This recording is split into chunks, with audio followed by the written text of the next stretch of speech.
Thank you, Mr. Chairman. I thank all the witnesses for your testimony today, and I want to make sure that I'm clear on the position that I have long taken in my time as a private citizen, my time as a state senator, as a son of a father who was deeply involved in law enforcement and steeped me in respect for the supreme law of the land, the Constitution, and the rule of law, and an ordered society, and remind people that there is no liberty without justice.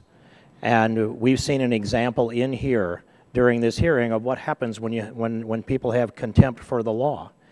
I think it would be a safe bet to submit that a good number of the people that disrupted this place are unlawfully present in the United States. They have been, at least in theory, granted a pass by the President of the United States in a lawless way also, I would add, in defiance of his own oath to the Constitution, in defiance of the very law that requires that when people unlawfully present are encountered by immigration officers that they place them in removal proceedings, and the President has ordered ICE agents to ignore that law.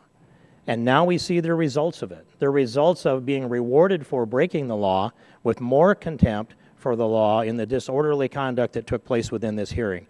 We can expect to see more and more and more of that until such time as we can restore the respect for the rule of law in this country, and that has been my central objective in all of the years that I've been involved in immigration policy, and it's been nothing else. It's been about the Constitution, the rule of law, and the sanctity and the security of our borders. And in doing so, we can build an even greater country, and in exporting the values that we need to restore here, we can help all the world. But if we allow our system to break down and reward people for breaking that system down, we're going to end up in the third world, the place they came from. They came from a lawless place, and they're bringing lawlessness here. That's what we've witnessed here today. But I wanted to turn to Your Excellency, and I appreciate you coming back, and I appreciate the tone and the delivery of your remarks and the faith that emanates from you, Your Excellency. And I wanted to ask this question. I missed a couple of words, but you told a narrative about parents of a child coming from Central America, I presume, and I wrote this down, rather have child die on the journey than. Could you complete that statement? I missed the conclusion of it.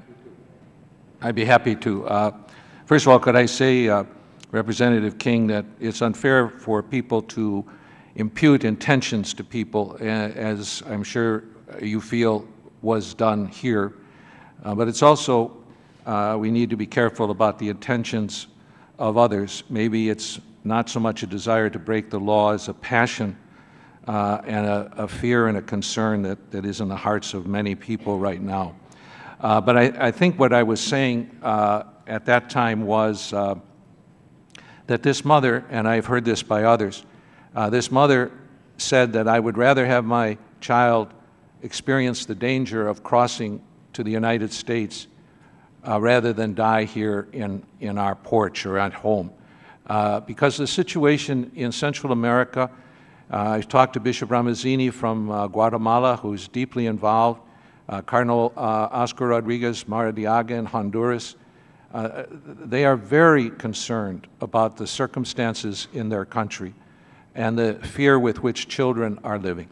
And Bishop, if I could, and I know our clock is ticking, I've made a number of trips to the border, not kept track, but in one of those, recently, McAllen area, went through Brownsville, McAllen area, each location that I could, and I talked with people that were taking care of your phrase, migrants, and asked a series of questions in the transfer centers also.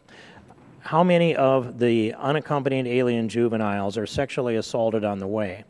And they told us there's a range of answers, somewhere from 1/3 to 70% are sexually assaulted on the way. Of the girls, from 7 different sources, they told us that every one of them receives a pill before she leaves, or a pharmaceutical because the expectation of being raped along the way is so high. And I'm going to presume that that pill, and I don't know, but it is an abortifacient. And so that to keep her from getting pregnant as a result of rape, can you imagine being a father or a grandfather or a mother or a grandmother and going to the drugstore to buy a pill that ends the life of an innocent unborn baby and sending your daughter across the continent, because we're not sending them back, they're sending them here.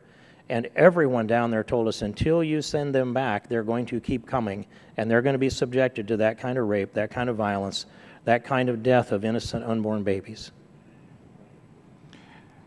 As you know, Representative King, the Catholic Church has been the most outspoken in its opposition to abortion as one of the many life issues from conception to natural death that we seek to uphold. There's no doubt that these young people are experiencing trauma at home and in the journey here. And that's why it's so incredibly important that there not be something like expedited removal for these children before they have an opportunity to present their situations and be treated carefully because they are highly traumatized. And the sensitivity of having Border Patrol do this kind of investigation, which is not their responsibility, it is a mistake and something that I think could further traumatize these children when they are returned home. I know when the huge number of children came in, and many that were being housed in Nogales in a Border Patrol station, and the Border Patrol said to me, "Bishop, this is not our job. We don't know how to take care of kids."